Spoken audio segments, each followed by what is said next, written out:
have a child that goes to BCI, is that correct? Yes, Gavin, my son Gavin Casey, he's 4 years old.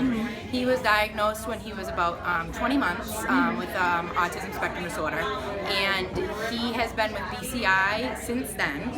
They have done home therapy, and then about a year and a half ago he started going to the center down in Worcester, where they have the mother, group center, and he just started here when they came up here, and began here when they moved up here, so and started the center. So Okay. he's been with them for a while. Is this kind of a more convenient location with you guys? Oh, or- absolutely, yeah. because we live in Gardner, so I was traveling over an hour twice a day to go get him and bring him there and pick him up. So this is awesome that they came up to this area, this Route 2 corridor, because there is such a need up here, and for the families around this area, for kids that are on the spectrum. And I just was so thrilled that they were able to come up here, because now our ride went from almost an hour to about 20 minutes. And how is the kind of services that he's received there? Have those had any? Have they helped him or had any effect? I can't say enough great things about BCI and everybody who works for them. I've had my son, who was considered nonverbal and had no speech whatsoever because he lost all his speech at about 20 months.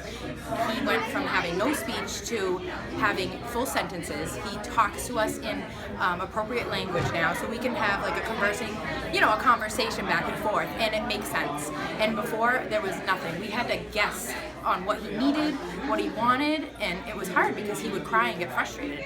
Now he can tell us, I want juice, mommy, or I'm tired, I want to go to bed. We didn't have that before. So it's amazing the things that they have been able to pull out of him. And then also with like the behaviors, we were having a lot of trouble with him doing like things that he shouldn't. Bolting, he had no safety awareness. He would run off into parking lots and towards the street. So we had a GPS for him, and we had to like follow him. He had to hold our hands. I even had like one of the child leashes so he wouldn't, go off. All of that is gone now. He stays with us. He responds to his name. And this is all from the therapy, the one-on-one ABA therapy that they do here is amazing. They bring these kids that have nothing, and they give them everything that they need.